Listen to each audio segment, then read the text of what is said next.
Hello and hi everyone, welcome back to NG for learning. आज की video में मैं शेयर करूंगी क्लास 2 हिंदी व्याकरण विशेषण की प्रैक्टिस वर्कशीट्स। इन वर्कशीट्स की प्रैक्टिस से आपके बच्चे का कॉन्सेप्ट क्लियर होगा और उनकी हिंदी रीडिंग और राइटिंग अच्छी होगी। तो वीडियो को अंत तक देखिए, पसंद आए, हेल्पफुल लगे तो प्लीज़ एक लाइक से मुझे मोटिवेट करें और चैनल पर नए हैं, पहली बार आए हैं तो इस तरह की और भी वीडियोज़ के लिए सब्सक्राइब जरूर करें। चलिए अब वीडियो शुरू करते हैं।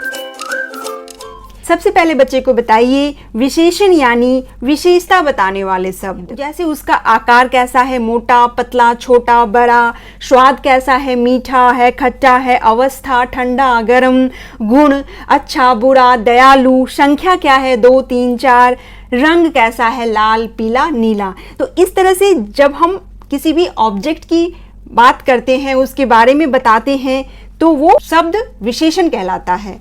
अब इसी का डिफिनेशन हो जाएगा। वाक्य में वैसे शब्द जो संज्ञा और सर्वनाम की विशेषता बतलाते हैं विशेषण कहलाते हैं, जैसे काला, ठंडा, गरम, मोटा, पतला, लाल, पीला, ये हो गया। साथ ही बच्चे को ये भी बताइए कि जो तुमने इंग्लिश ग्रामर में एडजेक्टिव पढ़ा हुआ है वही यहाँ हिंदी ग्रामर में विशेषण होता है। एडजेक्टिव यानी डिस्क्राइबिंग वर्ड जो तुमने पढ़ रखा है वही यहाँ विशेषण यानी विशेषता बताने वाले शब्द हो गए। इस तरह से बच्चे समझ जाते हैं। फिर डिटेल में उन्हें इस वेब चार्ट से बताइए कि आकार, स्वाद, अवस्था, रंग, संख्या से किस तरह से आप किसी भी शब्द को एक्सप्लेन कर सकते हो। समझा दिया आपने। देन प्रैक्टिस के लिए वर्कशीट बनाइए। तो फर्स्ट वर्कशीट इस तरह से बनाइए कि अब यहाँ चित्र को देखकर सही विशेषण शब्द यहाँ लिखते जाओ। तो ये सेव है और सेव किस रंग का है? लाल। तो रंग यहाँ लिख दो सीधा, लाल सेव। दूध है, दूध क्या हो सकता है? ठंडा या गरम। चाय, यहाँ स्टीम निकल रहा है चाय से, तो ये हो गया गरम चाय। अब ये आंख है, आंख के बदले नयन लिखा हुआ है और ये हो जाएगा दो नयन। घर है, अब घर की विशेषता के लिए कुछ भी बता सकते हो, नया घर, छोटा घर, पुराना घर, साफ घर। कार, कार के लिए भी नई कार लिख सकते हो या बड़ी कार लिख सकते हो, इसके रंग को भी लिख सकते हो। पेड़, पेड़ के लिए भी ऊंचा या बड़ा पेड़ लिख सकते हो। इस तरह से यहाँ बच्चे को फोटो देखना है और उसी से रिलेटेड विशेषण शब्द यहाँ लिख देना है। ये हो गया। नाउ विशेषण शब्दों को रेखांकित करें। अब वाक्य को पढ़ो और विशेषण शब्द को अंडरलाइन करो। जैसे राधा एक सुंदर लड़की है, तो यहाँ सुंदर विशेषण हो गया। संतरा बहुत खट्टा है, खट्टा हो गया विशेषण शब्द। यह रास्ता लंबा है, करेला कड़वा होता है, तो कड़वा। आज बहुत गर्मी है, तो गर्मी विशेषण है। 5 लड़के पार्क में खेल रहे हैं। अब यहाँ बच्चे को सोचने को बोलिए कि विशेषण शब्द क्या है। पार्क के बारे में कुछ बताया जा रहा है? नहीं। लड़के के बारे में बताया जा रहा है? हाँ। क्या बताया जा रहा है? संख्या, 5 लड़के, तो यहाँ संख्या 5 हो गया विशेषण। मेरी शर्ट लाल रंग की है, तो ये लाल यहाँ विशेषण है। सोहन एक आलसी लड़का है, तो आलसी विशेषण है। प्रिया ने लाल चूड़ियां पहनी है, तो लाल।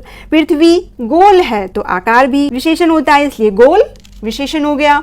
ये हो गया। इस तरह से बस विशेषण शब्द को पहचानो और फटाफट अंडरलाइन करो। नाउ सही विशेषण शब्द से मिलान करो। मैचिंग बच्चों को बहुत मजा आता है करने में। अब यहाँ बच्चे को इन संज्ञा शब्द के लिए सही विशेषण शब्द क्या हो सकता है मैच करना है सोचते हुए। इस काम में भी बच्चों को बहुत मजा आने वाला है। जैसे पर्वत क्या हो सकता है? हरी, गरम, ऊंचा, करवा। इस तरह से सोचेंगे बच्चे और फिर मैच कर देंगे। पर्वत ऊंचा होता है, पत्तियां हरी होती हैं। सेव, सेव क्या होता है? लाल। चाय गरम होती है। बर्फ, बर्फ ठंडी होती है। करेला, करेला कड़वा होता है। कौवा काला होता है। आम मीठा होगा। अंगूर खट्टा होगा। फूल, फूल सुंदर होते हैं। बादल नीला होता है। इस तरह से ये हो गया मैचिंग। नाउ सही विशेषण शब्द से खाली स्थान को भरें। अब यहाँ ऑप्शन में विशेषण शब्द दे रखे हैं, सेंटेंस को पढ़ो और सोचो कि कौन सा शब्द यहाँ लिखने से सेंटेंस सही होने वाला है। जैसे फूल देखने में डैश लगते हैं, साफ या सुंदर। ऑब्वियसली फूल सुंदर लगते हैं। पृथ्वी का आकार डैश होता है, गोल या तिकोना, तो पृथ्वी गोल होती है। इमली का स्वाद डैश होता है, मीठा या खट्टा, तो इमली खट्टी होती है। मोर के पंख डैश होते हैं, काले या रंग बिरंगे, तो मोर के पंख रंग बिरंगे होते हैं। डैश खाना मत खाओ, ताजा या बासी, तो बासी खाना मत खाओ। आम का पेड़ डैश होता है, छोटा या बड़ा, तो आम का पेड़ बड़ा होता है, बड़ा को टिक करो। इस तरह से यहाँ बच्चे को बोलिए कि टिक करो और साथ में ऑप्शन को लिखकर सेंटेंस को कंप्लीट भी करते जाओ, तो बच्चे की लिखने की हैबिट भी होगी इस तरह से। नाउ रिक्त स्थान में सही विशेषण शब्द भरो। अब यहाँ से सही विशेषण शब्द को छांटो, सोचो और यहाँ लिखते जाओ। जैसे यह डैश पुस्तक पढ़ो। अब इनमें सोचो कौन सा हो सकता है, मोटा, ठंडा, लाल। पुस्तक तो नहीं हो सकता, नहीं हो सकता है। यह नई पुस्तक पढ़ो। रोहन डैश कमीज पहनो। रोहन लाल कमीज पहनो। मुझे डैश चीनी दीजिए। मुझे 4 किलो चीनी दीजिए। इस तरह से लिखते जाओ और इसे कट करते जाओ ताकि कंफ्यूजन ना हो। नेक्स्ट, रोहन डैश है। रोहन मोटा है। रिया डैश है। रिया खुश है।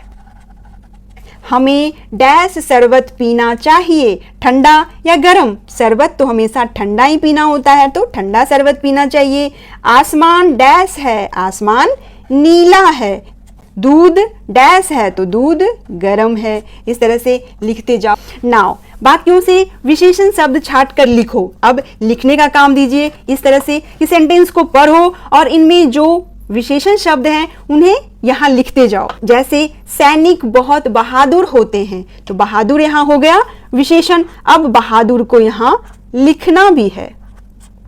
रोहित के पास 4 कुत्ते हैं, तो 4 विशेषण हो गया, यहाँ 4 लिख दो। दादाजी ने आम का खट्टा अचार बनाया। अब यहाँ खट्टा विशेषण हो गया। मेरे पास पीला कुर्ता है। पीला विशेषण शब्द है, यहाँ लिखना होगा। रावण के 10 सिर हैं। रावण के 10 सिर थे, तो 10 संख्यावाचक विशेषण हो गया। क्लास 2 में बच्चों को बस विशेषण क्या है यही कराया जाता है, उसके भेद नहीं कराए जाते हैं। बस बच्चे को इस तरह के प्रैक्टिस वर्कशीट्स दें जहां बच्चे आइडेंटिफाई करें विशेषण शब्द क्या है और उसकी प्रैक्टिस करवाइए। नाउ कुछ डिफरेंट वर्कशीट इस तरह से दीजिए। अब उदाहरण के अनुसार चित्र की विशेषता लिखें। उदाहरण में एक यहाँ पे दे रखा है, इसमें यहाँ क्या है, फोटो देखो और नीचे ब्रैकेट में आकार लिखा हुआ है, तो आकार से रिलेटेड इसका एक विशेषण शब्द लिखना है। तो गोल है ये, इसलिए गोल लिख दिया। अब यहाँ आम के नीचे रंग लिखा हुआ है, तो आम पीला होता है, इसलिए पीला हो गया। स्टार्स के नीचे संख्या लिखा हुआ है, तो संख्या यानी काउंट करो कितने स्टार्स हैं, 5, और अब 5 को ऐसे लिख दो, ये हो गया। अंगूर का स्वाद बताना है, तो स्वाद कैसा होता है इसका, खट्टा। चाय का गुण, तो ये गरम चाय है। आम का स्वाद पूछा जा रहा है, तो मीठा। इस तरह से इसका आकार बताना है, तो ये हो गया मोटा। इसी तरह से पतला भी हो सकता है, छोटा बड़ा भी हो सकता है। अब ये करेले का स्वाद कैसा होता है, कड़वा। मिर्ची का रंग बताना है, तो मिर्ची हरी होती है। इस तरह से यहाँ हिंट में दे रखे हैं, उसी से रिलेटेड विशेषण शब्द यहाँ लिखते जाना। इसी को आप इस तरह से भी दे सकती हैं कि आपने फोटो बना दिया, अब बच्चे से बोलिए कि तुम्हें 2-2 विशेषण शब्द खुद ही लिखना है सोचकर। तो ये अंगूर है, अंगूर क्या हो सकता है, सोचो। अंगूर खट्टा तो होता ही है और साथ में हरा भी होता है, छोटा हो सकता है, बड़ा हो सकता है। घर के बारे में बताओ, नया, पुराना, छोटा, बड़ा, सा। इस तरह से फोटो बनाइए या फिर आप सीधे शब्द लिख दीजिए। जैसे करेला, करेला के 2 विशेषण शब्द लिखो। चाय के लिए 2 विशेषण शब्द, रोटी के लिए 2 विशेषण शब्द। सोचो और विशेषण शब्द लिखो। या अगर आपका वर्कशीट बनाने का मन नहीं है तो बच्चे को सीधे न्यूज़पेपर दीजिए या स्टोरी बुक दीजिए और बोलिए इनसे हिंदी के 10 या 20 विशेषण शब्द छांटो, सर्कल करो और नोटबुक में लिखो। ये भी एक तरीका होता है। जब आपका मन न करे वर्कशीट बनाने का तो आप ऐसे प्रैक्टिस करवाइए, या फिर आप इस तरह के इंटरेस्टिंग वर्कशीट बनाइए और बच्चे की प्रैक्टिस करवाइए। ये उनके लिए बहुत ही हेल्पफुल होगा। तो दैट्स ऑल फ्रेंड्स, आज के लिए इतना ही। आई होप वीडियो आपके लिए यूजफुल होगी। Thanks for watching, bye bye.